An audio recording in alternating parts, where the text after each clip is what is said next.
My name is Christoph Mess, and I'm pleased to welcome you all here at the DZA's office for this event, Time for an App, that we co-jointly organized with Microsoft. Before we continue, could I ask everybody to put their mobile phone on silent? Because the event is also recorded and streamed, so that people that are watching us can still understand us. Thank you. Now, having a world without a mobile phone these days, or a smartphone, is a bit difficult. I couldn't really go without my phone anymore. Yet, last week I saw an interview or something which was recorded in 1999 in the Netherlands, where people on the street were asked if, in the future they would like to have a device where they could be contacted anytime on the street or when they're away from their house. And well, not surprisingly, most people said, no way, you can just send me a letter, or I have an answering machine, that should be more than enough. Yet, of course, these days we know that that's not the case anymore. Now, in beginning 2007, a drastic change happened. Apple launched their first device, the iPhone, and before that, people used their phone just to make phone calls or to send an SMS message, or maybe an NMS if you were that savvy. But with the iPhone, a lot of things changed. One of the big changes is apps. Before that, it was maybe just for geeks or for technical reasons that you would have something on your phone, but most consumers, they weren't really bothered with that. But with the App Store, something new appeared. It was a new distribution channel for software, which didn't exist before, where small developers or just advertisers with a very small investment could create little applications that people could use, and they would have a reach of worldwide for people to be able to download those. That didn't exist before that. At the moment, if we see that Windows apps and iOS and Android, we have about 2 million applications that are available for people to download. With, as you know, there are already billions and billions of downloads. So not surprisingly, that has become a huge change on the landscape, the mobile landscape. Now, these new devices and applications, they've changed a lot of or the way you work, or the way you live, and things that you do in your social life. But it also meant that we could reach new target audiences that before were really difficult to reach, like children or teenagers, or maybe senior people. Before that, what would you do? How could you reach them? Now, a lot of people that aren't really, they don't really know how to work with a computer, but they have a tablet. They can use a tablet device. In our own social lives, mobile phones have also become much more important. I mean, imagine that you would have forgotten your phone this morning. How many people would have just gone back home to get it because you feel a little bit naked without it? Now, in 2013, we're at the beginning of a new era, or a new development in this, where with Windows 8 you have Windows desktop, you have tablets and smartphone, and all of these technologies start to integrate much more and much better than before. I think in a few years, when our children, or maybe ourselves as well, we will look at YouTube clips of how we live now and what we do now with mobile technology, they will probably laugh and they'll say, what was that? We can't even imagine that you did that. Like my children, for instance, they in the beginning they thought that a TV you could also use as a touchscreen, so it's a bit strange. But with all this new technology that's appearing here, and I think from now on there will be a lot more. There will be more wearable devices. You have a lot more technology in your car. You have intelligent houses. You have a lot more health-related things that will become much more automated. Your doctor will be able to see how you're doing without you having to go to visit him. So with all these new things that are appearing, the basic or the bottom line question is will you be ready for it, and are you going to be an innovator in this field? Now, to look at this a bit more in depth and to look at the different possibilities that lie ahead, I'm happy to introduce our guest speaker, Rudy de Waele. He's a mobile strategist, a business angel, an appreneur, and he's also the founding partner of Keynote Media. He's a driving force behind the AppCircus platform and many more mobile movements to promote all this technology. So without any further delay, I'm happy to, please welcome Rudy for his presentation. Good morning. Before we start, thanks to These Days and Microsoft for inviting me here. But I'd like to ask you, how many of you actually have a smartphone? Oh, nearly everyone. That's great. Good, so you're going to understand everything I say. So I'm going to give you a short update on basically the mobile landscape, what is happening, who are the players, and where are we heading at in the first part. In the second part, I will talk about apps and more apps, and give you also some advice on like how to create a great app. So, well, I have been working in mobile since 1999. I've been working with many operators, brands, also lots of startups, and setting up lots of conferences internationally related to mobile shortly. So one of the presentations I have done 2 years ago is Mobile Trends for the Next Decade, which is basically, it's a group of all futurists in mobile that are giving their trends for the next decade, for this decade. So if you want to check that out, it's still a great resource of actually all things that will happen this decade. Some of them already happened, so fast it goes. So short interview on mobile landscape, Windows 8 in the mobile landscape, why should you care about apps? Mobile consumer trends, apps, and then some best practices. So let's start. So the mobile landscape, there has never been a faster growing economy than mobile, full stop. You know, this is the fastest growing economy. There's now 1 billion smartphones already, and there's over 6 billion people using mobile phones, feature phones, or normal phones. So in the coming years, they will all have smartphones. This goes so quickly, so fast. So this is the curve that we're looking at. We are here.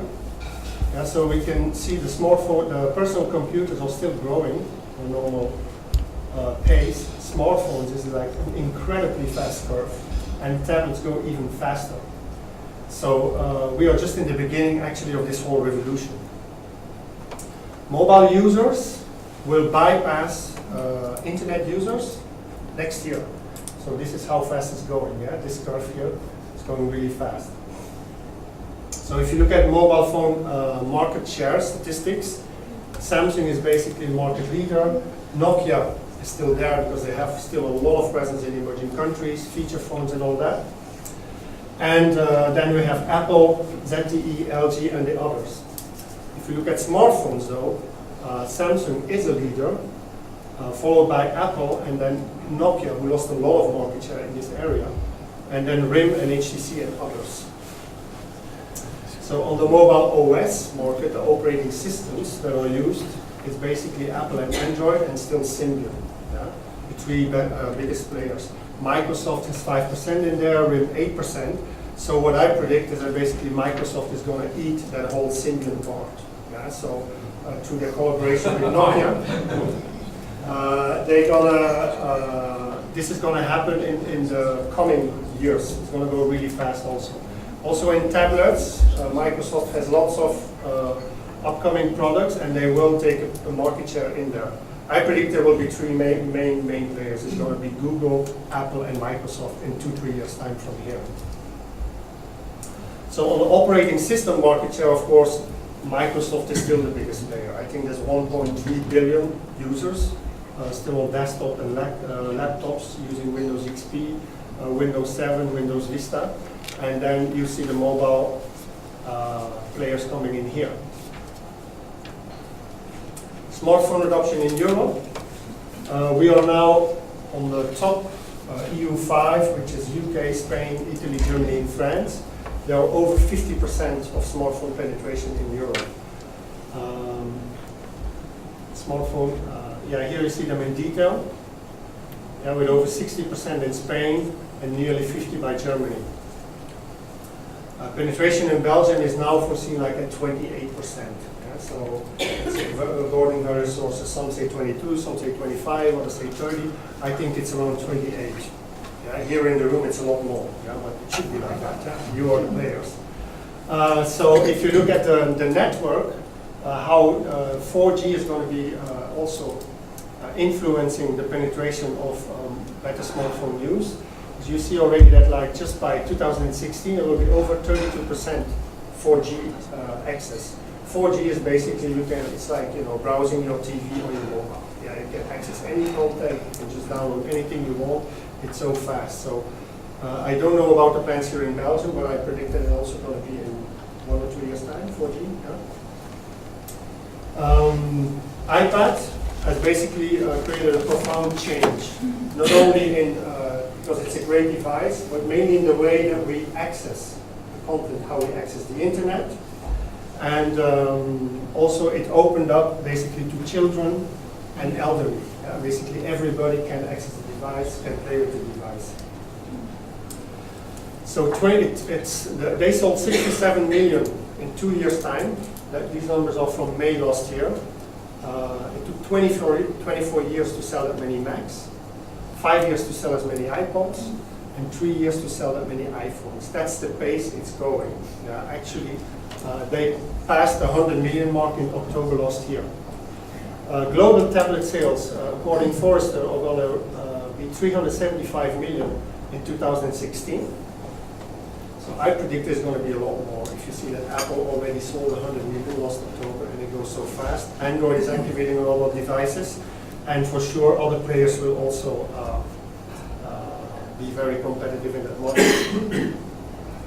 Let's have a look at Windows 8 in the mobile ecosystem.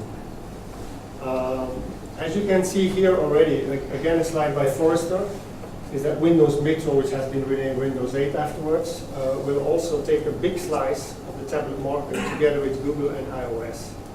Yeah, so here they predict that Android is going to go on a proprietary system also. Mobile OS market share, this is from IDC. They predict 20% by the end of 2015 for Windows Phone and Windows Mobile. If you look at the licenses of Windows 7, there has been 670 million licenses activated. These are numbers from October last year. Both iOS and Android have like 500 million too. So there's a huge opportunity in app development economy. Yeah, so creation of worldwide custom application development services is huge. 9.2% of custom application development services spending is growing last year. And there has been 85 million, actually it's 100 million downloads reached by Windows 8 last year. So in 2013, IDC predicts that Windows 8 will be the #1 platform.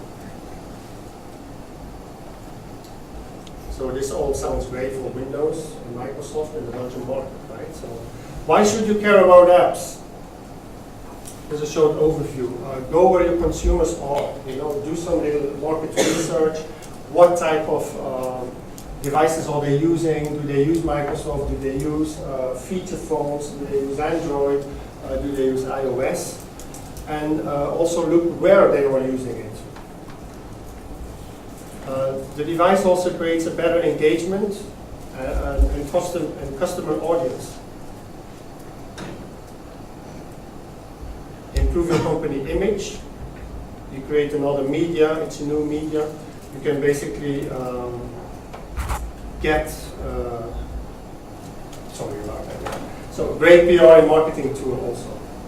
So you can, it's great to do new promotions. You can get in touch with your user in a different way. It's a new platform, a new medium. Social is happening on mobile. This 1/3 of activities on mobile is actually social networking. Anything that's basically Facebook likes, LinkedIn, Twitter usage is all happening on mobile or tablets. One-click buying options. There have never been a tool that it's so easy to start buying, whether virtual goods or physical goods. Using the phone unique capabilities like the camera, the sensors, embedded sensors, there will be more and more sensors embedded in the iPhone. The next iPhone generation there will be 6 more sensors are coming. And also the location, for example, is heavily used. And then new or extra revenues. If you look at the web versus mobile app and TV consumption, this is a slide from Flurry. You can see here that web browsing is stagnating in the last 3 years, but mobile applications is raising every year at an incredible rate. By the end of this year, probably there will be equal minutes spent on mobile than on the TV. Especially teens, they spend more time on mobile than on TV already, or then they do it combined. These are numbers from Nielsen. Yeah, so mobile web and mobile apps consumption is on the rise. Social networking, it's all about mobile. There's already 1/3 of the users in US that use social networking. And also there's simultaneous smartphone and tablet usage while watching TV.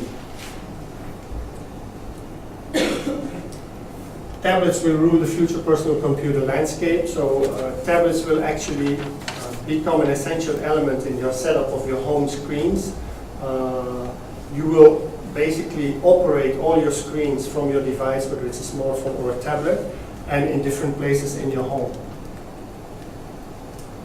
Global consumer, this is a survey that Nielsen did globally on actually how the mobile web influences and social networking influences your buying decision. So you can see that in most of, sorry about that, you can see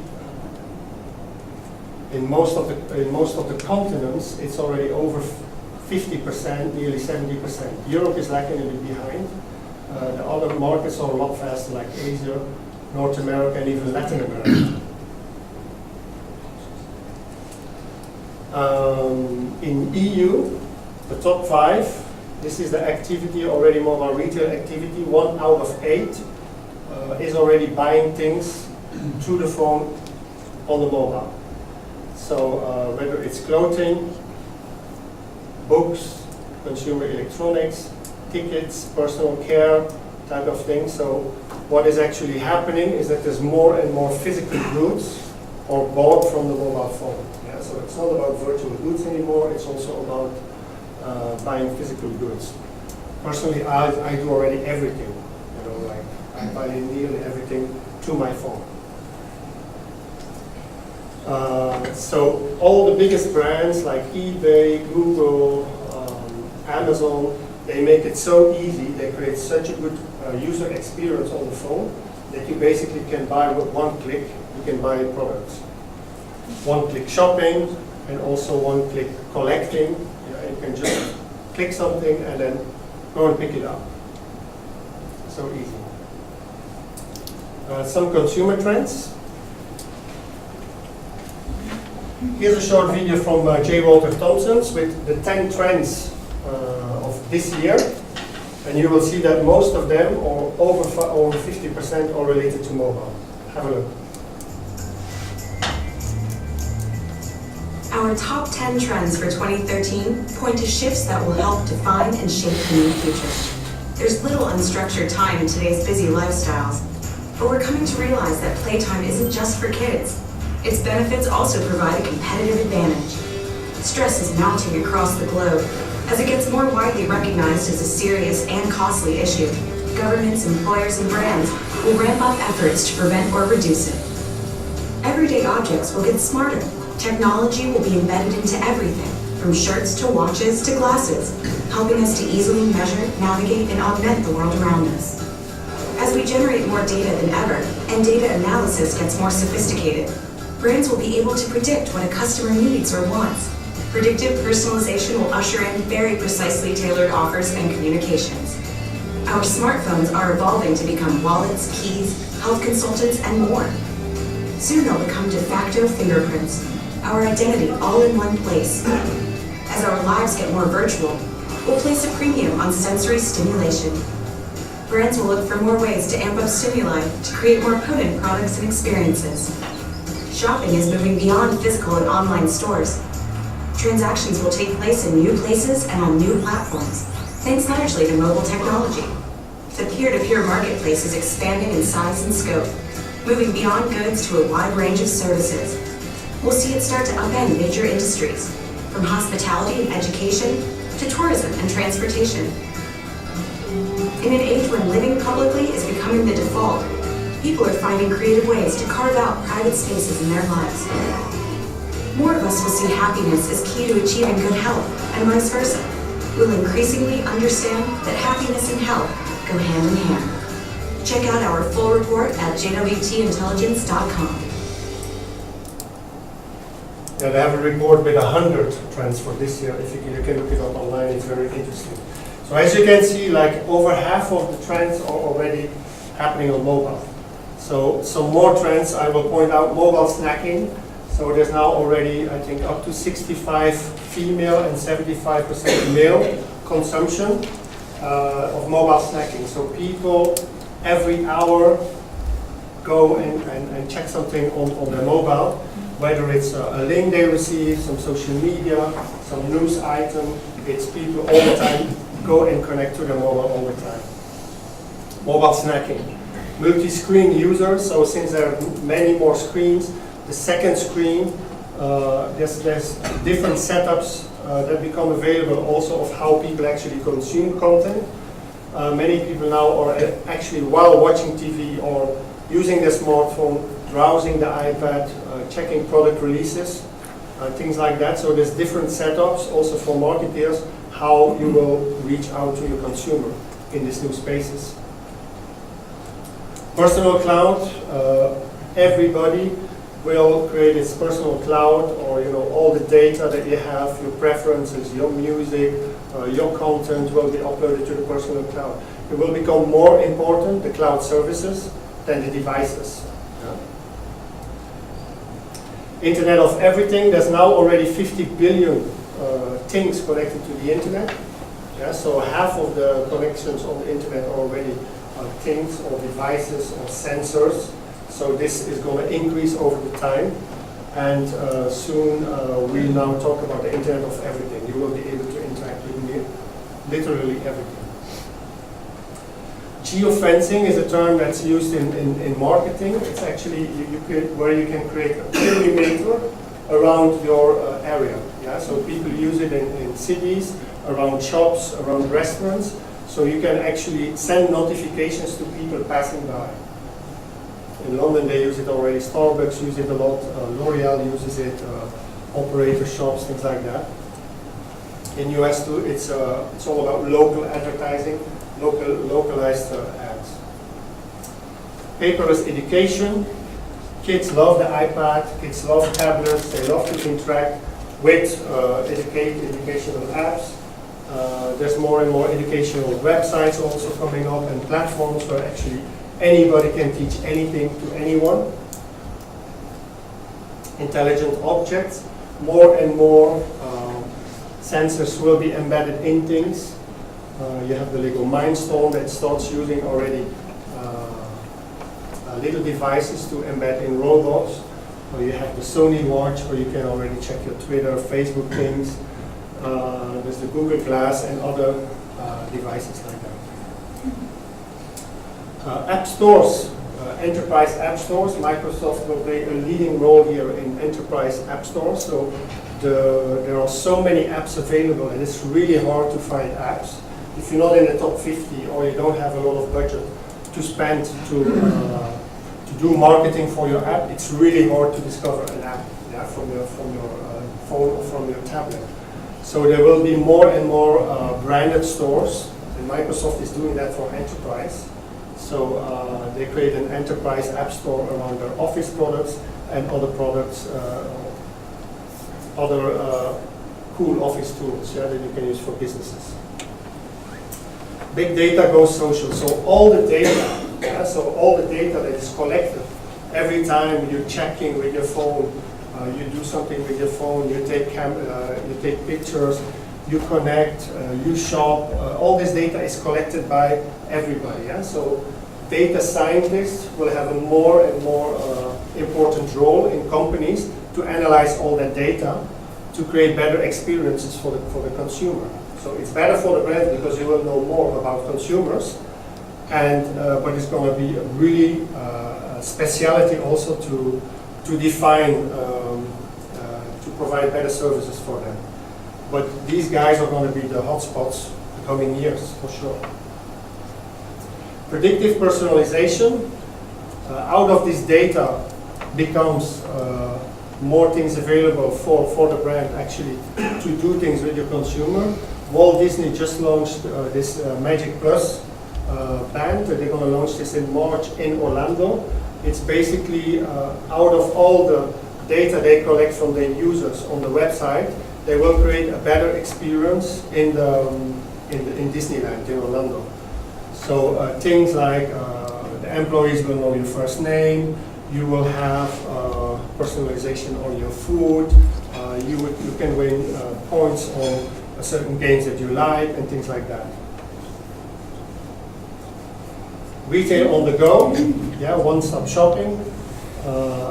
All the big brands are in it, and there's already, out of all the providers in retail, half of them have increased sales from tablets and smartphones.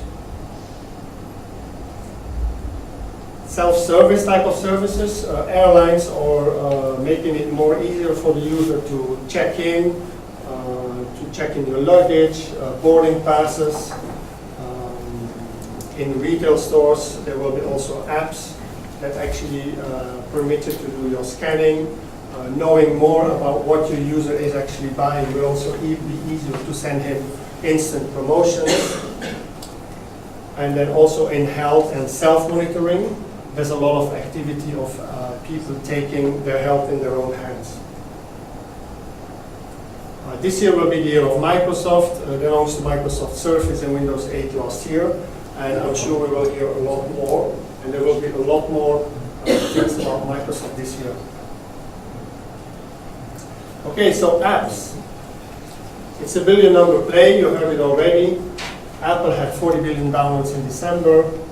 Google Play, 25 downloads in September. And the number one app, Angry Birds, has 1 million downloads in May. Yeah, so they announced in January that they had more Twitter users on a day-to-day level on Angry Birds, actually. Most popular categories: music, games, social networking, navigation mapping, weather, news, and sports, TV, video. So they take the big block or the big part of the app consumption. Others are more specified or specialized or more niche markets. Some of the Windows 8 apps, Microsoft Links, the instant messaging thing that you can share with office colleagues and other businesses. Skype, of course, is still one of the best voice over IP tools.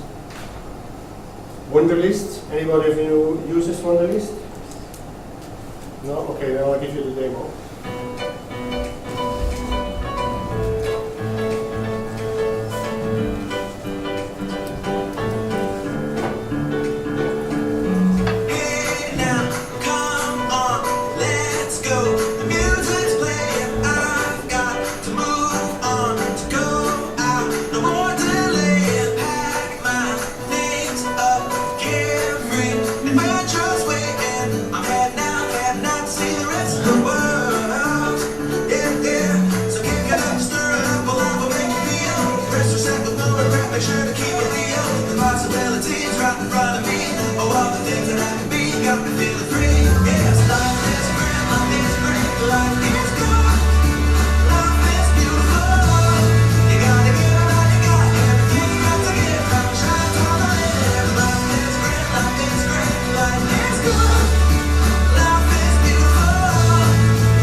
Wunderlist is a great app to use within companies, with your colleagues, and other people to basically share lists, share tasks, and things like that. It's really great, and it's multi-platform. Another one is Evernote. Is also one that you can use with list. You can can use it for invoicing, your whole selling and buying type of things. It's really essential in the business. Package tracker, whatever package, FedEx, DHL, you know where your package is.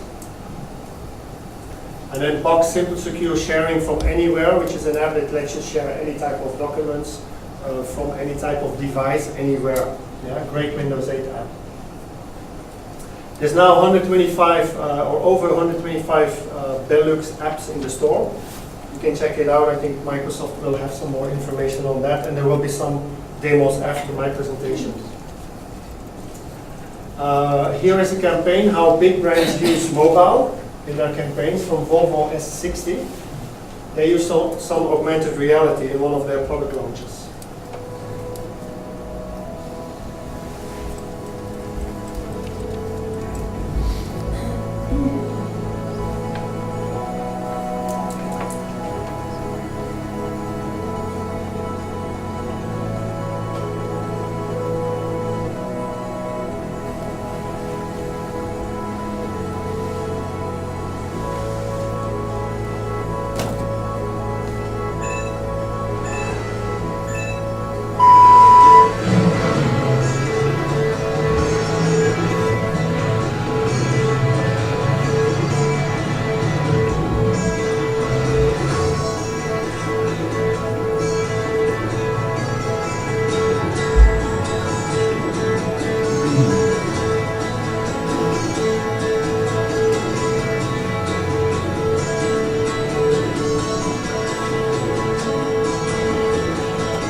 That's a great use of what you can do with mobile to promote a new product. iPlayer in UK from the BBC is another great example. It's one of the most popular apps that BBC uses actually, so people can do offline, view offline TV content.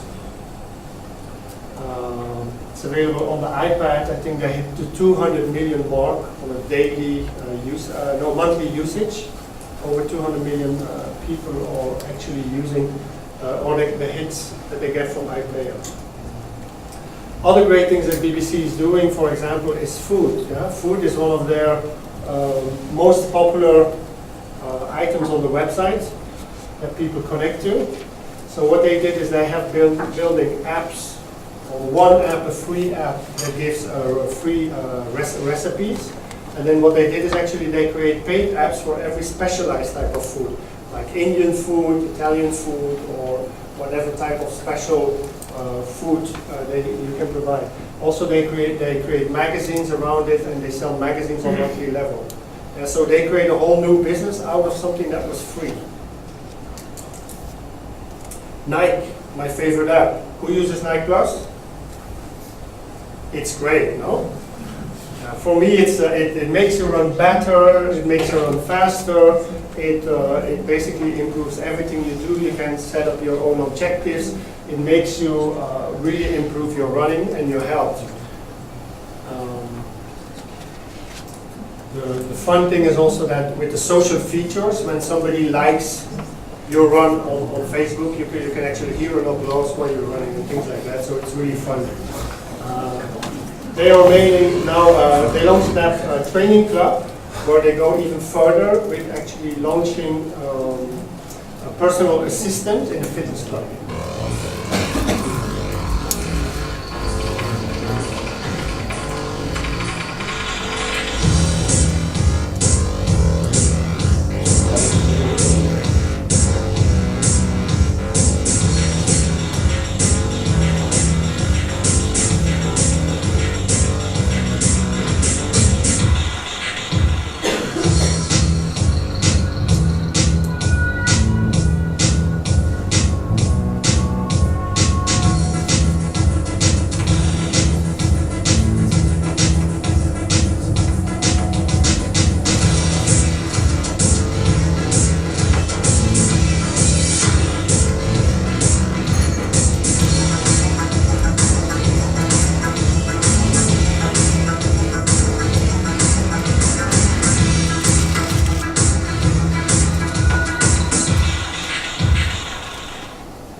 So yeah, that's a great app. I recommend everybody to start using it. You can also, challenge your friends with it and stuff like that. So, but what's more important is that Nike really understands mobile. Yeah, they really understand what is happening with mobile. Yeah, so now they launched a developer platform. So where basically they created an API. Yeah, so you can access, or developers can access the user's data. It's anonymously, of course, but they can start playing with that data. Yeah, so the future of apps will be that the combination of all these sources of data will be combined and will be bringing better apps and better experiences.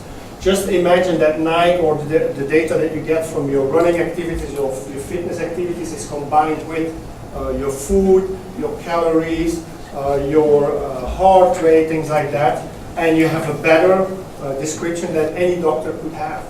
Yeah, so you can go to the doctor with basically your health report in your hand. So this is what's happening now already and what is going to happen. They take it even further. So yeah, you can see that you have access on Nike Fuel earned, calories, steps, distance, daily goals, tricks, and things like that. So they go even further and they started a Nike Plus Accelerator. Yeah, so what is happening now is actually some brands are starting, like Unilever too, they start being active in accelerator programs. Accelerator programs actually invest money in young app developers that are setting up companies to build great products. Yeah, so Nike Plus is running an accelerator program now. If you have great ideas, go and participate. There's lots of money to be made now. Fitbit is another one, popular in the self-monitoring tools, where you can also check your activity, keep track of your balance, your calories, your sleep patterns, and things like that. Red Laser is is one of the most popular shopping apps in the US. It's provided by eBay, very smart app. Why? Because you can scan any product and check the cheapest price nearby. Yeah, so you can look it up, you can search for it, you can scan it, and then of course eBay always appears first. No, but this is the new marketing, right? This is the new marketing. This is how you basically get to consumers. If this is the most popular app and you can be there in the first place, that's how you win nowadays. Yeah, so, but it's great that at the same time it's open, but it creates a competitivity that has never been there before. Everything is more transparent, and so you really have to be very competitive in this landscape. Yelp, sorry about this one, let's start. Anybody knows Yelp on restaurants, recommendations, things like that? I'll give a short demo.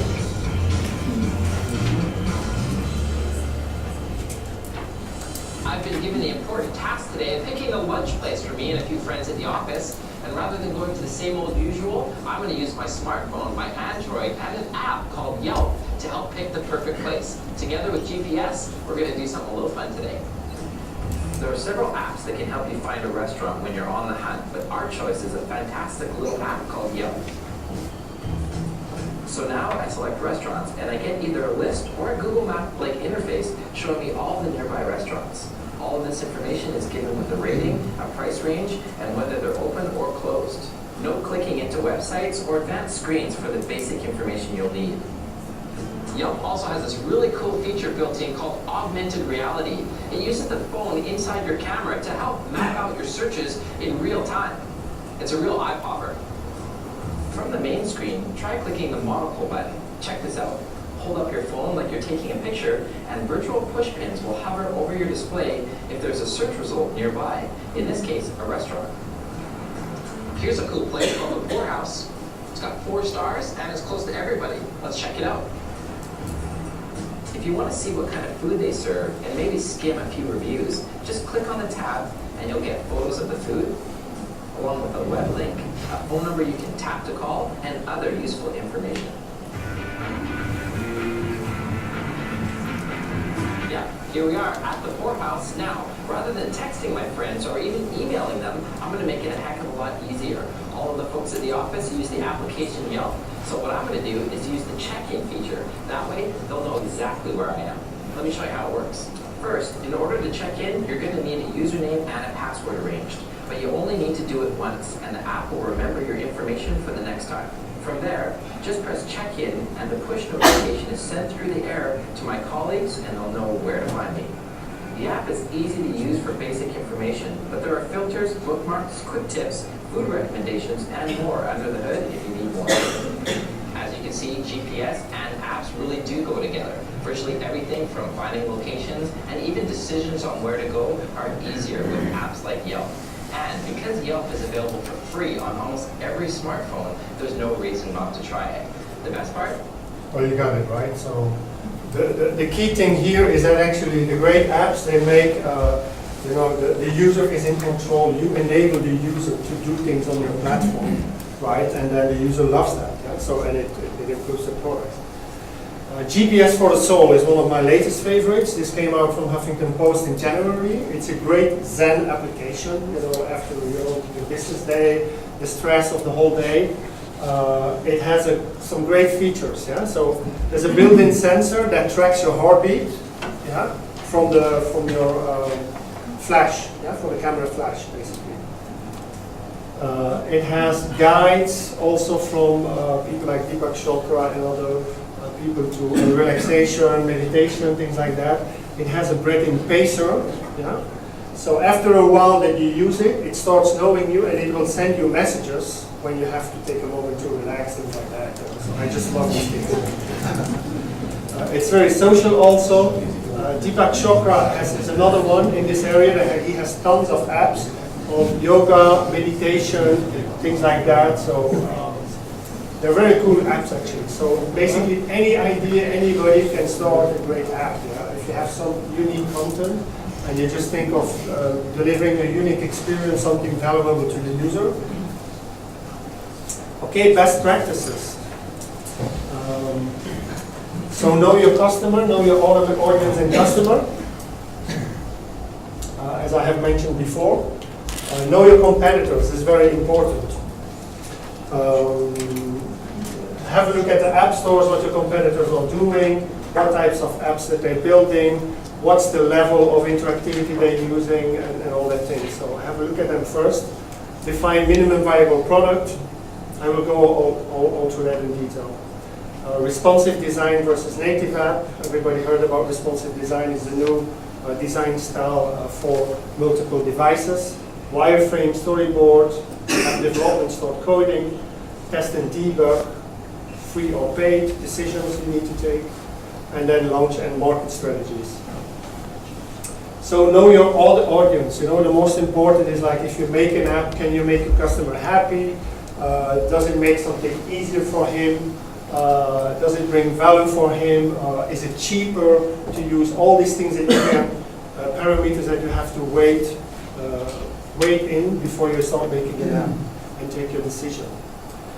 Know your competitors, check what they do in the app stores, things like that. Define minimal viable product.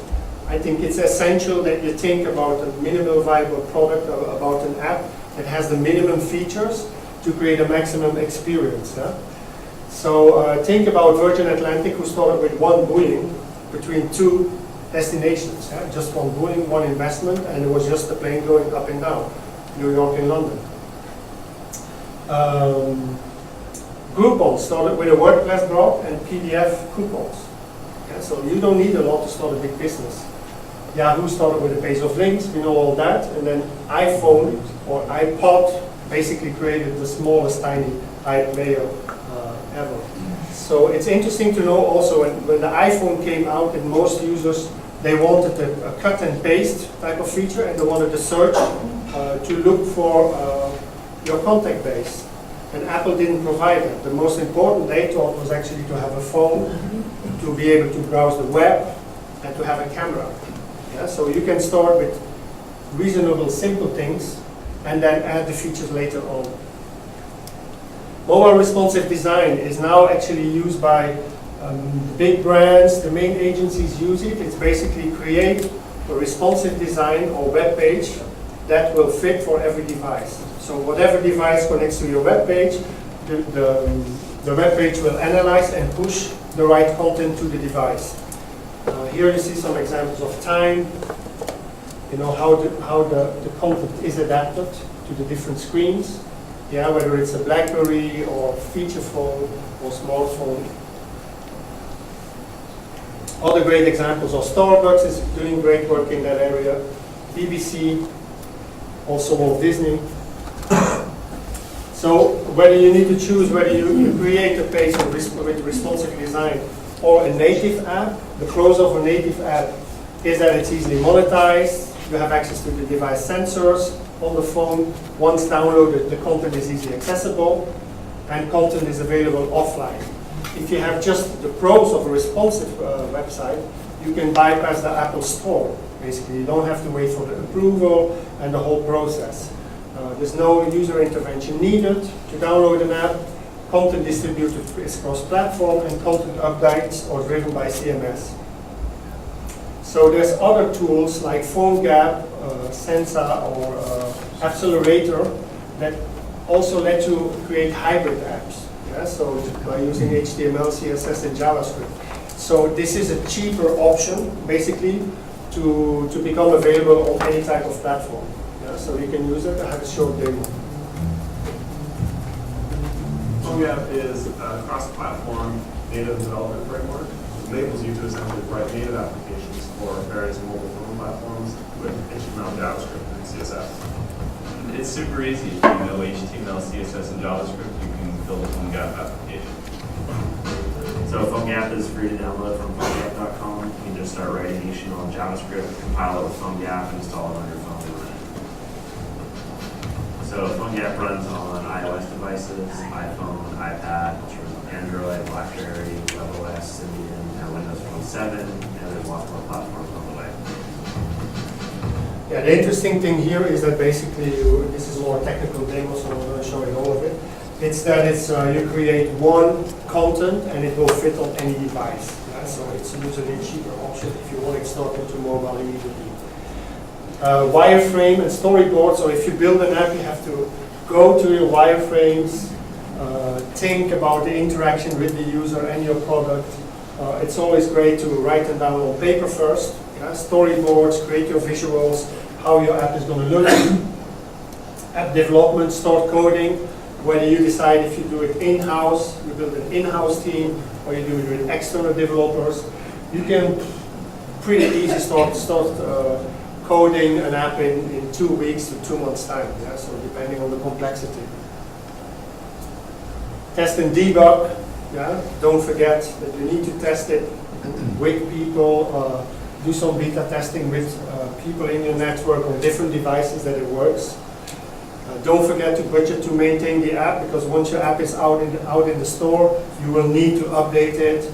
You will need to tweak some things. You will need to add content, new features to keep your customers happy. Free or paid, which is always the biggest decision. I would say if you go mass market, you would rather go for free, yeah, because then you can make money on advertising or in-app advertising. If you go more to specialized or business or niche market, then you can do a paid type of app. Yeah? But the paid, I think, is 90% versus 10% paid versus free apps. If you look at all the things that need to be done to create an app, yeah, this is a slide from a friend, Ross Dawson, who's basically trying to map everything that's happening around app development. You see there's a lot of new specializations coming up. So all these app teams and mobile teams that do mobile development, they start getting more and more specializations. So I'm not going to go over all the details here, but you see that this is becoming a business on itself. How to promote your app quickly? Choose a good name, choose the right category, create an amazing icon. Visual is very important. This is an age of imaging. Imaging is very important. It's the thing where the people react to the most. Take great screenshots of your product and your app. Write a good title and description, very important for app SEO. Build a great landing page, and then launch. And then after launch, how can you promote your app? It's push for downloads the first days. It's very important that you get in the top the first days or the first week or the first weeks after launch. Sign up for analytics apps. Flurry, there's a couple of them, MobClicks, things like that. Get featured on review sites, talk to bloggers, things like that. Reach out to media. Encourage users to share, rate and review, use Facebook, Twitter, LinkedIn to help your users promote your app. Use paid promotion, mobile advertising, style of ad mob in Mobi type of thing, companies. And keep promoting your app. Stay ranked even afterwards, after the launch. So that's about it, call to action. So if you're not on mobile yet, I would say make sure your company has a mobile website. There's not any reason anymore that you should be on mobile. So you can build, there's simple plugins in WordPress or blogging software that makes your website look really cool on a mobile device, like Amazon.com. You can build a hybrid app, that can be used on feature phones, can be used on smartphones, that's accessible for everyone, everywhere, based on frameworks like PhoneGap, Sencha, and AppCircus. Or you can build a mobile app for intensive users, So this is the strategy that most big brands have adopted. They just don't choose for one app or be available on a mobile website. They are available everywhere. They are available on each platform and for every user. So, and then the fourth one is start using mobile responsive design if you have a strategy that's lined out, on a longer term, mid and short term and long term for high-end device users. So what are you waiting for? So rock and roll, mobile is the new rock and roll. I would say start immediately with your team, start brainstorming about how can you be present in mobile, how can you build an app, get some advice from people in your network, contact an agency like these days, to start building an app, get good information, and just start going. The most important is to be present on mobile and learning from that experience.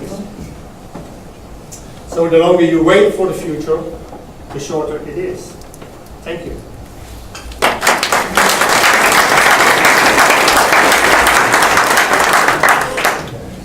I think we have time for questions.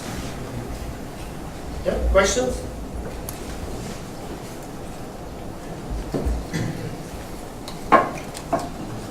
Seeing your numbers, wouldn't it be more relevant to target the television market? How do you mean? Smart TVs or?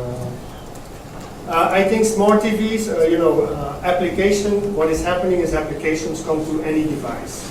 Whether it's a TV, whether it's your car, whether it's your phone. So the app is basically the packaging of content, and distribution. So this is the system that we're living on, and this is going to go on for a couple of years. So I think TV apps and all that, it's a bit early. So of course there will be that, but I haven't included it here. So it's a bit early. More questions? Yes? What's your recommendation for affiliates of international companies to do at local level? What's the potential, for instance, to develop an app for the local market, like a small country like Belgium? Well, I would definitely say, use the localization. Think local. One of the big strategies of the big companies is local shopping. It's have a global brand, but act local. Think about local promotions. Think about what you can do for your local customer here. Translate content, make something unique. Think about the cultural differences that may be that you can exploit. Your customer better than in the US. Things like that. More questions? Rudy, in the beginning of your presentation, you showed there was one slide with 3 or 4 pictures of 3 or 4 groups of people, 3 or 4 people, using the phone or using the tablet or whatsoever. They were together and they were very not together. It wasn't very social to me. Isn't there? That's a whole different debate, right? So, of course. So, I have children too. Tina. Well, they're already they're just in their 20s, so they have been always using social media already from their computer when they were watching TV.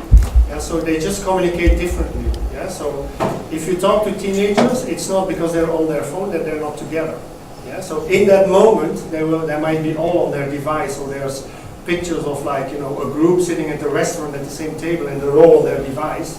So it doesn't mean that they're not together. You know, it's just that moment. It's the snacking moment, mobile snacking that we call it. So, but I think that's a whole different, you know, debate, and, you know, there's a whole different presentation you can do just on that. That's why mobile is not really rock and roll, but rock and roll is together.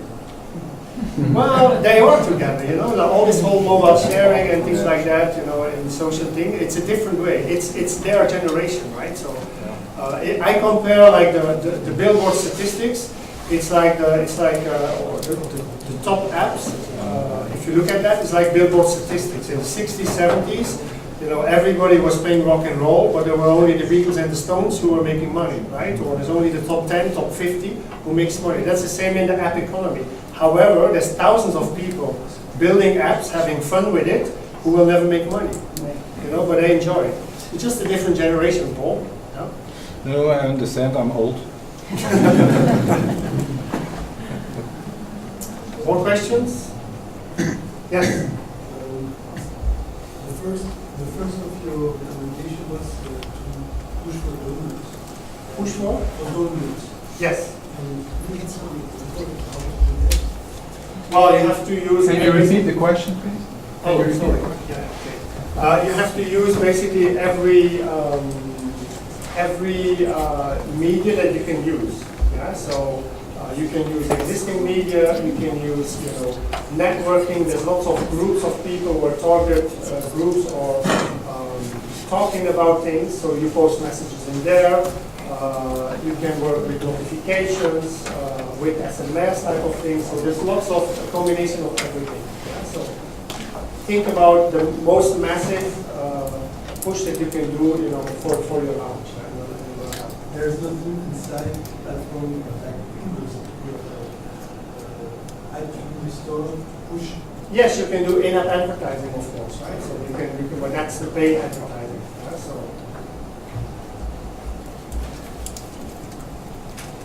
One last one, I guess. Last question? Okay. Thank you.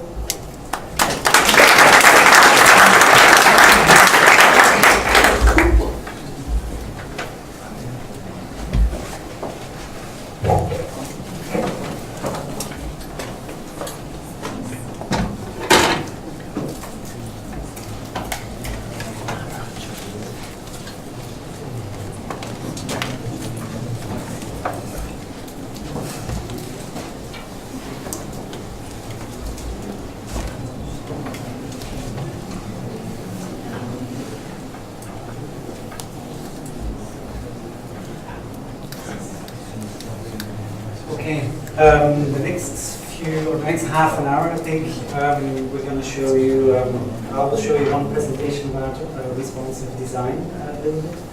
And then there will be two presentations, one from Dink and one from VSD. But before we start, I just want to show you one quick video, which is a campaign made by our friends in Australia, which shows you maybe a new way or a different way of recruitment. The campaign, maybe some of you have seen it. It's to recruit medical students for the army, and they've made a really cool interaction between, you know, a mobile device and how they could use it for their recruitment.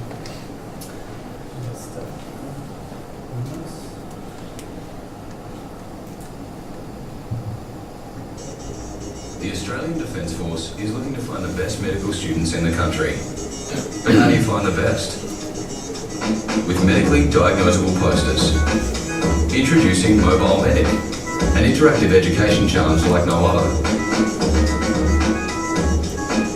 The Mobile Medic app allows you to scan and diagnose a series of patients using true-to-life techniques on real medical problems. Heart rate 100, blood pressure 104 over 59, respiratory rate 60, 24 hours of decreased appetite, 10 hours of abdominal pain, right lower quadrant shift, has vomited several times, temperature 38 degrees Celsius. Each poster presents a patient with a different medical emergency that requires the use of unique tools to establish a diagnosis. Rate 95, blood pressure 134/78, respiratory rate 17, only of central chest pain radiating to shoulder, onset 90 minutes nauseous, and diabetic smoker denies shortness of breath. You simply download the free app, then test your diagnostic skills using the latest augmented reality technology to treat 3 Australian Defence Force patients.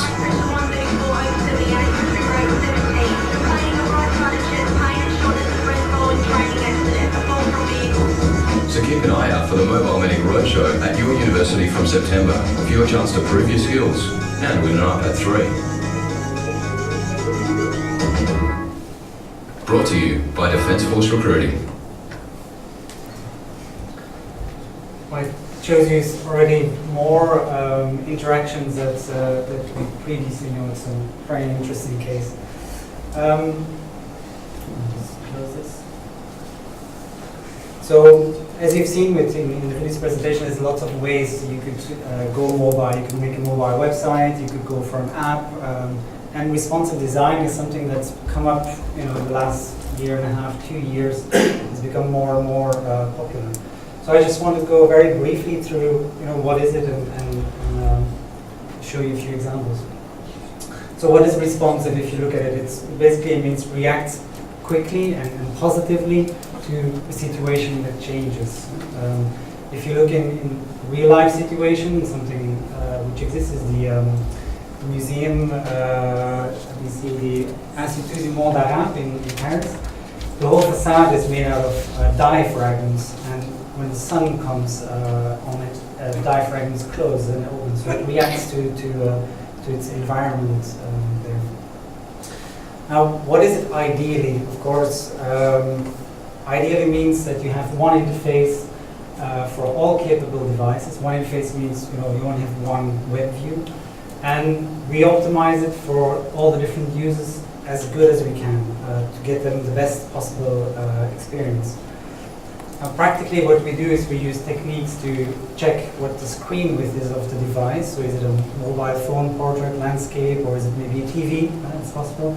And then depending on that, we slightly adapt the content, or we make things slightly bigger, or organize the content a bit different. I'll show you a few examples so you have an idea of what I mean if you haven't come across. So, Boston Globe, I'll go back to the home page.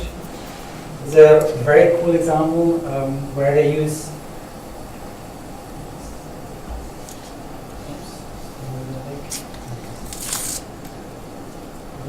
smartphone view. You see that if the screen changes, it either zooms in or zooms out or changes the font a bit, but also navigation adapts, and it also reorganizes some of the content blocks. See the advertising reappears. Some other examples are, for instance, the Keynote Prime website, where you have the full view, or if you go to a smaller resolution, which this would be your smartphone portrait. You see, we reorganize the content. We make it, better for mobile users, because obviously they don't need all the big images. We have Sporting Dylan, which is another example, or the latest website from the National Lottery, which is a sport website where you also either have your full view, or if you're on a mobile device, we reorganize the content to make sure that you see what's important for you at the time. There are different navigation systems. Because why should we still discriminate? In the past we did mobile users, they only had that little screen, it's too slow, they couldn't really do anything with it. But as you can see, mobile and the speed we have, the screens are at the moment, they are capable of sometimes better resolutions than your laptop or your desktop. So why should we give them a crappy website? Of course, there are some issues. Which is you have a lot of screen sizes. You have your mobile devices, you have tablets, you've got TVs, you have game consoles. You've got all these things you need to take care of. But mobile is not really the icing on the cake. You know, you've made your website and you say, oh, we'll just do mobile as well. No, it's become a cake of its own. You have to do it. You can't really say to people, oh, sorry, you're on mobile device, you know, look at the website when you're home, and then maybe if you remember, we can convince you to buy something. So how does it really work? We have what we call breakpoints, where we define at which width we skip or we go to a different layout, or maybe we scale things differently. These are just some of the most common ones. Now, it doesn't mean you have to do it for all of these. Ideally, you do, of course. But you could do it with 2 or 4 breakpoints. You can already make your website responsive and good enough for a mobile user to have a very good experience. As you saw in Rudy's presentation, basically what happens on the left, you have your normal website. What we do is we work from top to bottom, left to right, and we reorganize the content. So the blocks that are organized like this, they basically get turned and positioned one on the other. What we don't do, or what you shouldn't do, is hide items completely, because, oh, a mobile user, they're no use. Then that's not really a good practice, because the mobile users, they also downloaded this content, so you're discriminating them with a lot of content that they can't see, but they need to download it. And content, which we'll see in a bit, content is really important. You need to have a real good content strategy, and before you start building and before you make your wireframes, because the content will determine how the layout will be and actually how your responsive site will look like. For us, for building, it's also a different process. A normal website is linear. You know, we make wireframes, we make a design, we make a production, and the site is there. For responsive, it doesn't really work like that. We work with a team where the 3 people involved, which is an information architect, a designer, and somebody from front end, they work together and they build a small prototype, they see how it reacts, they make some changes, they retest, and they continue in that way. Little changes can have really big knock-on effects. If you decide all of a sudden, oh, I would like to have the navigation somewhere different, and I want this block here or somewhere else, that will be very difficult. That's why, you know, you really need to be sure of your content before you start building the site. And obviously you need a lot of testing. What are the evolutions, or what are the differences in how we build websites now, is you really need to start from your content. The content is critical for your layout and for your design. You also need to think about things which we didn't have to do before, is your retina and your high definition screens. What if you want to show an infographic on a smartphone? Do the person have to zoom in and out? That's not really friendly.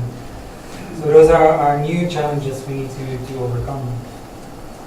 But basically, bottom line, you need, at this time and day, you really need to give the visitors the best experience you can give them, because they do the effort to come to your site on a smartphone. It would be a shame just to say, would you like to surf to our full site? And then it's like, why do you do this? Why can't I see what I need when I'm on my phone? So you really need to evolve in that way. So a few examples, I've just shown you the one, the Keynote Prime website, which has been made ready for TV, tablets, desktops, and smartphones. Same for the Spotlight website. It's been live now for a year, I think, and the average mobile use before in the old websites was about 5%. At the moment, we're about 15% and growing of mobile users that visit the sites or use the sites. And the last one I showed you, the National Lottery is called a website. Now, you might get confused and say, okay, what is it now? Do I have to do an app, or is it responsive, or you know, which way do I need to go? It depends a little bit on what product or what content you want to get out there. For instance, if you have a TV guide, it makes sense to go across channel, because on every device you want to show the same content. You just need people to browse your TV guide and give them content. But imagine you're maybe a company that manufactures design lights. There, you could imagine that on the website, you give them experience. They can see very pretty pictures for lights and all kinds of different architectural images for the consumers. Maybe for the architects, you would want to build a tablet version so that they could build a light box and build a sort of a portfolio for their client when they discuss which lights are we going to install in your house. And for the electrician, maybe a smartphone app would be the easiest because he's installing this light and he doesn't quite know how to connect it. So you could scan a QR code on the box and he immediately knows what to do with it. So it all depends a little bit on your content. Obviously, there are some other features that are, or other reasons why you need to be careful. Is maybe you have some existing website or existing assets that you need to keep. Is it a task and transaction site you need to build, or is it more information that also could make a difference? Do people need to pay for the information, or is it just free? And if they need to pay, do you have mechanisms in place, or is it something new? So there's a lot of things you need to look at before you decide which way to go. Now, how do we do that? We, in the initial discussions, we make a very simple table where we go through all the features and all the reasons why one would be better or another, and then we need to decide based on features, on budget, and so on what the best solution is. But there isn't one solution for things. We can't say, okay, this is always app, this is always this. That's not the case. Now, of course, the question or things we can do for you in this case is we can help you with your business strategy, or which touch point should you use, or which device would be the best for your question, with design, the user experience design, testing for prototypes, and all the integrations in the production. So that's a very quick introduction about responsive. If you have more questions about it, or you would like to know more in depth or technical presentation, we have that. You can contact us, and we're happy to make an appointment and do a presentation in depth specifically for your industry. Okay. The next speaker would be Jan, I think, from Dink, who will show us the application that they have developed, which is really interesting. I'll just pass you this mic. Thank you for.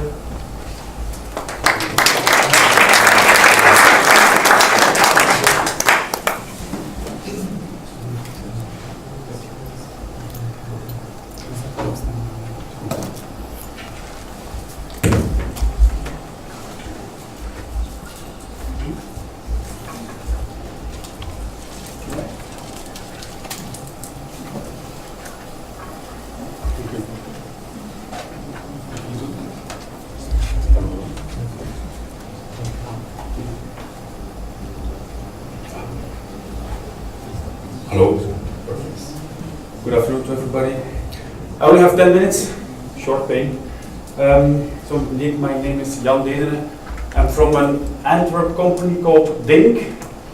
I was in the United States, and there that word doesn't have such a good connotation. But here it just means digital ink. And I have 3 kids with double income. No kids doesn't really apply. We discovered this afterwards.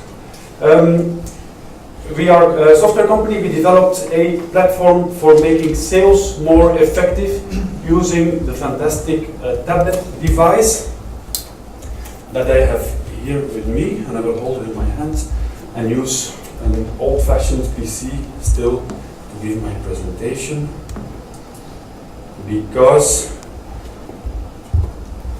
this Samsung has a very specific connector which I forgot. But everything is also visible on our good old PC. Windows 8 and tablets. I have to go back to the first page of this presentation. Okay, so here we are. I'll start by giving you some inspiring examples on what it means making sales more effective using this kind of devices. Who of you has a sales background, has been in front of customers looking at you skeptically? What do you try to sell me? A lot of marketing people here. Very good. So if you're a sales guy working for this generic drugs company, you used to have to print almost every week a lot of pages with new molecules. Generic drugs companies have more than 100 molecules that they try to convince a general practitioner to prescribe their molecule and not another one, which is basically the same. It's a really tough sales job. Enormous cost in inkjet cartridges. And then you have this kind of sales guy who comes to the doctor and he shows his book. Do you place this with, you've seen in the beginning, a virtual waiting room where you can run through and then you jump to the chapter that the doctor is interested in. You show him, of course, some molecules. If he wants the reimbursement forms, you can send it right away. You feel sales more effective. You compress a lot of different transactions that you normally do in different contacts with the doctor. You can do it in one time. You amaze him, hoping that when he prescribes, he will prescribe your molecule. Another example, also from the life science industry. This is a company that makes protheses. This is knees and nails when you break your arm and these kind of things. They have a special kind of salespeople because they also assist with operations.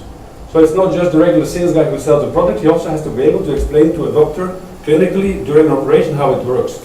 So it has to be quite well certified that the sales guy can do this kind of operation assistance. They used to have this kind of personal logbook paperwork that the new recruits had to fill out, then send it or fax it or scan it to a central education department where somebody was typing it in.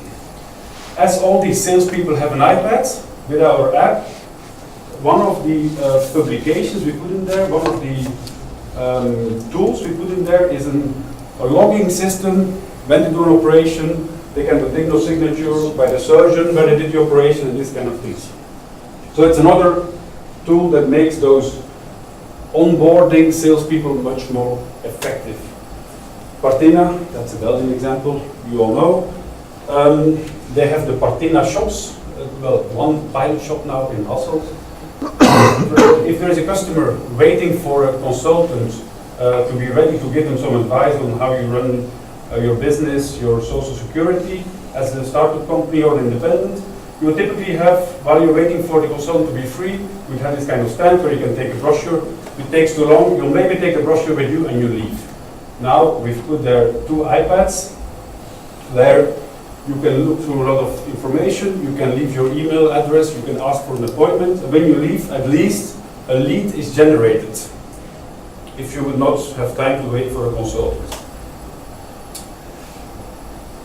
Another example from the life science, if you want to know what your neurologists see, how they see the different alternatives for treatment for a particular disease, you can try to call those 1,000 neurologists in Belgium, get 500 to reply. You can imagine how often you have to call. Or you can send your salespeople with all their visual material, including a survey. They have this interaction with the doctor anyway, they ask those questions. They send the results, then afterwards you have a fantastic tool that can, you'll see it now, put all this in nice reports. So you understand, I hope there's nobody here from market research, that this is a much cheaper, efficient way to do these kind of market research. I have another example, other examples. Salespeople, I used to be a sales guy, you get data about your market on your PC in Excel. Before you visit the customer, you can then look up, oh, that's my customer, that's how he is perceiving my company. We did some research, extremely expensive, and we found out all those nice things. Of course, no salespeople will ever look at this.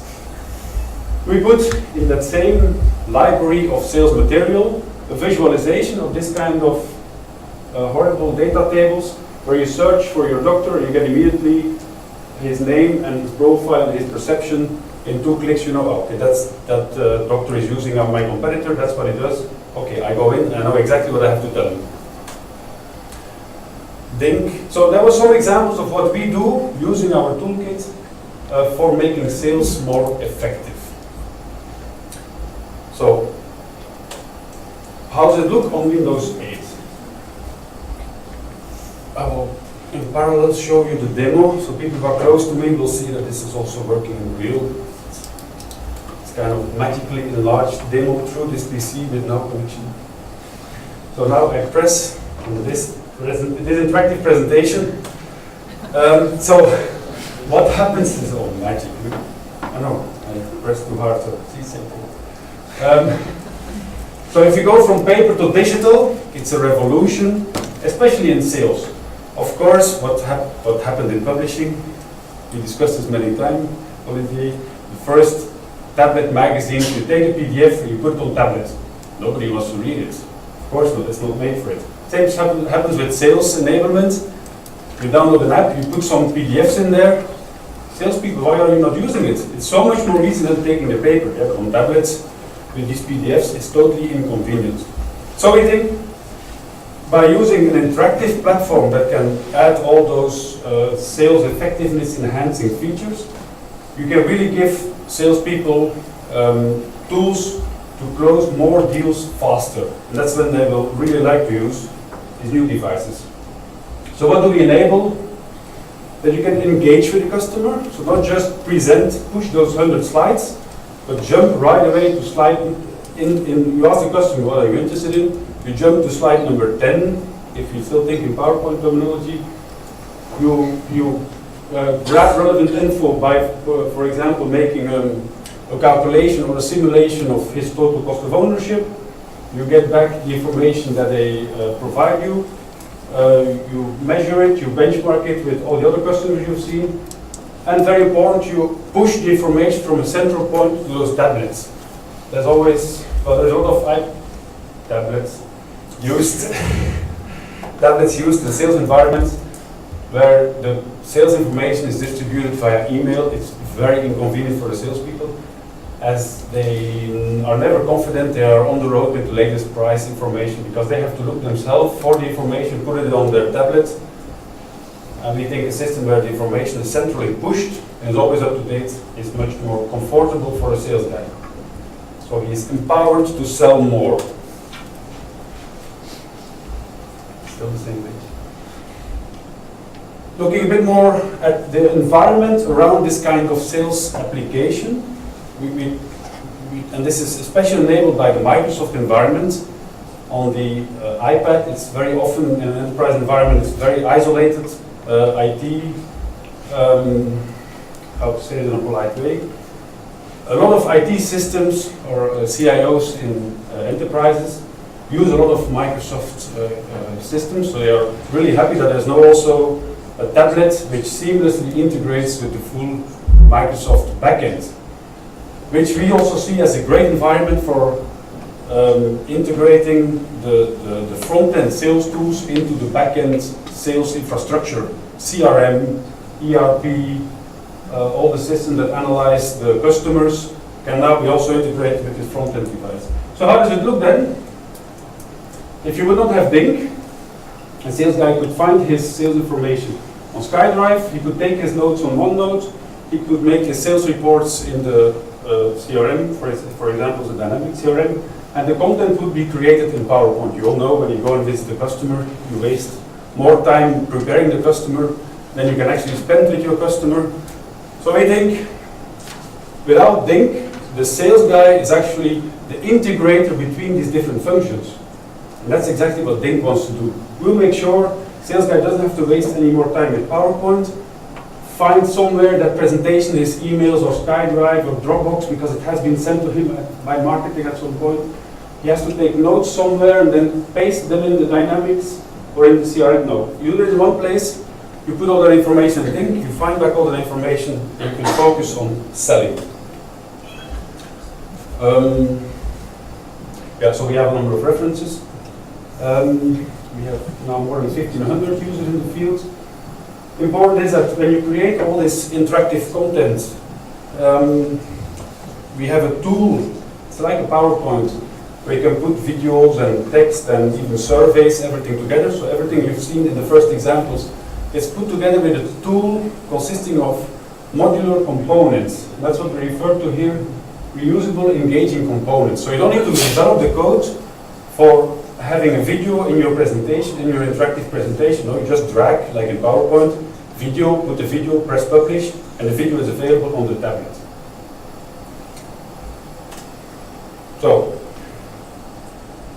last thing, a little bit technical. What technology do we use? You all know SaaS, software as a service. We offer a SaaS cloud. It means software with a service. So not just some software product and go and find out how it works. We also offer some service. We like to be in contact with customers. So we have those modular components. It makes that what we make is reusable. It's all HTML5, so it's not that you code something. Big effort. We did followed the whole flow that Rudy described with storyboarding, and we come to an app. App is there. We need to change something. No, we need to go through this whole chain. No, that's not the case at all. You just change that little component, you press publish, and it is updated. Open API is very important in the enterprise environment, so it can be integrated with all those fantastic enterprise systems. The demo screens I will show you on this device after the presentation, because I think I used my 10 minutes allocated to me. Thank you very much.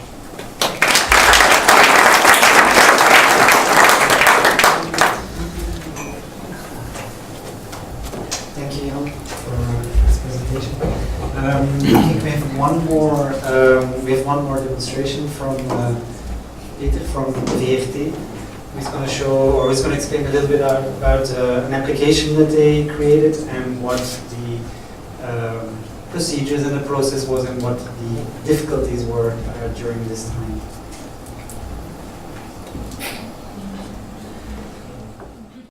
So, like I said, we are the VRT, the Flemish Broadcasting Company, and we are active as three media sectors, as television, the radio, and the online. For people who don't know all our brands, on television we have 1, Canvas, and our third channel, Keynote op 12. For online we have those team sites, it's the Redactie for news. Sports are for sport news, and Cobra for culture news. And on radio we have 5 brands. It's Radio 1, Radio 2, Clara, M&M, and Studio Brussels. And what has VRT done with Windows 8 and their app? So Windows 8 it was a whole new user experience.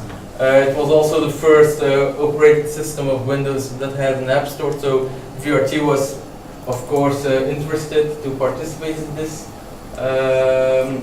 new OS. And the first thing we actually done with Microsoft was creating a proof of concept to search on what are the specifications for the user interface, or what are the possibilities for the platform. And the first thing we did was make a video player.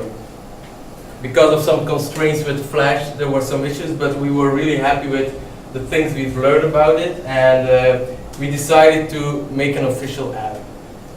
So we did some brainstorms what we could do, but after a few days we decided to make a radio app where you can stream and listen to your radio station you want to hear. Yeah, because we started the proof of concept in August, and the release of Windows 8 was the end of October, and all the apps had to be submitted the 1st of October. It was really difficult in time management because we had only 1 week to develop the app. But because of this 1 week, we also had some advantages because we could make it sober. It could be essential. What is a radio app? What would you like to do in a radio app? You would like to listen to the radio. This is a primal thing. Of course, you would also like to know which program are you listening to. What is the song that you are hearing right now? And one thing we learned when we were working with Windows 8 was the sidebar functionality, which you will see a bit later in one of the screenshots.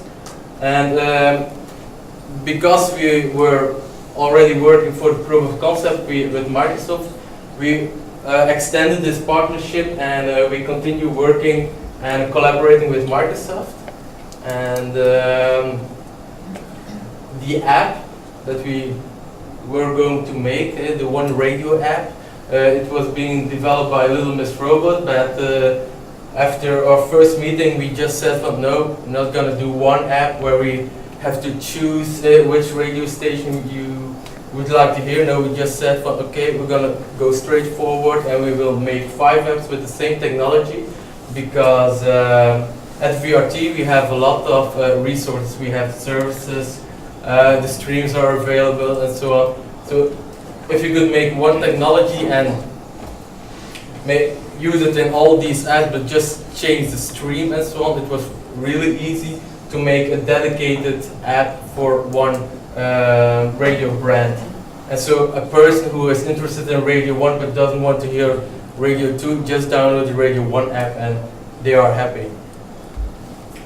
But of course, the 1 week we had also make a lot of stress factors with them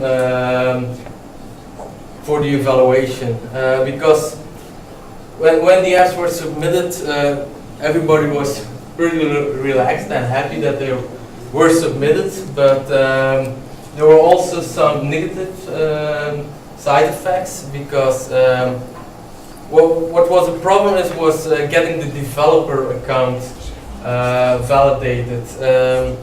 When we started, I created a developer account, and it took almost 2 to 3 weeks before the account was validated and that we could start submitting our apps. And when they are submitted, you still have to wait a few weeks before they get approved. So in time of time management, that was a big disadvantage. Another disadvantage was the feedback we got by our apps.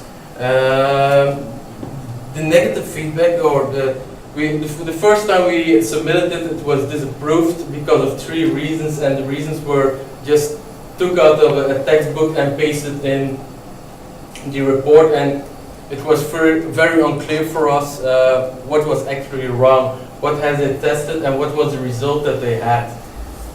No comment of Microsoft in that way.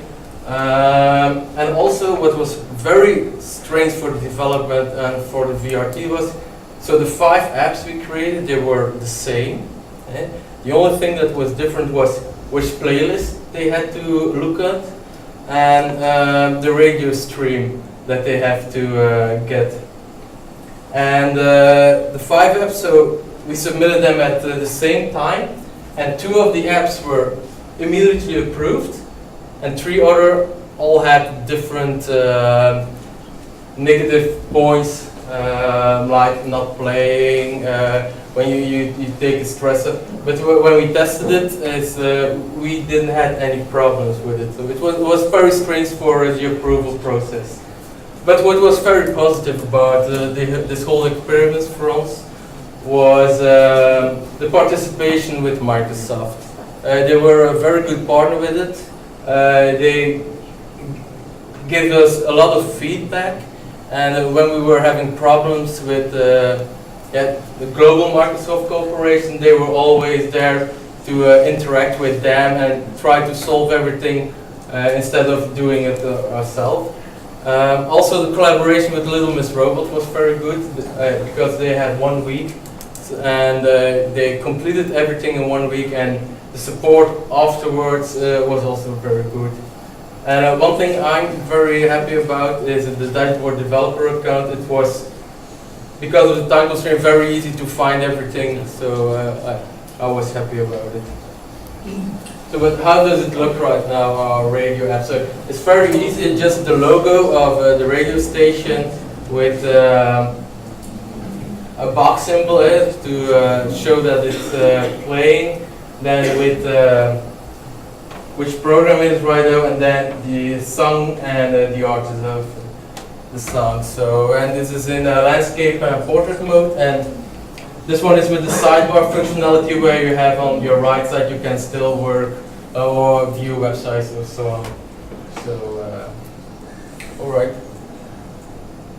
This was it. Any questions? So. Okay, thank you. I don't know if there's any questions for either of the people that presented something. If not, thank you. Yes. What happened with the video player? It's still proof of concept. Are you planning future releases or other ideas, second screen applications? Not at the moment, not at the moment. So the second screen application that's running right now is the Spiegelpalace, where you have a quiz that you can interact with. We're thinking, but we have nothing to announce right now. So. You did development for the 5 apps now. Why not commercialize it immediately? You have the artist, you have the song. Why not put an iTunes link here? Well, you do it on the site, but not in the app. We have all the information, but just because we have 1 week. No, of course. Yeah, just because we have 1 week, we said we're going to do everything very, very practical and very sober. Right now we have the Radio Plus that we have launched, and this is actually the more advanced radio player we are testing right now. So for Windows 8 we would like to have, we would like to be at launch, and we wanted to have it essential, just listening to the radio. No commercial, no webcams, whatever you can add also. We didn't want to do that right now. Okay. Thank you very much for coming here to this lunch event. And you're very welcome to use our facilities or have some more lunch. And I hope that it's been very interesting for you. If you have questions, you can contact us. We can send the information to the correct people. And I hope we can speak to you soon. Thank you very much, and have a good day.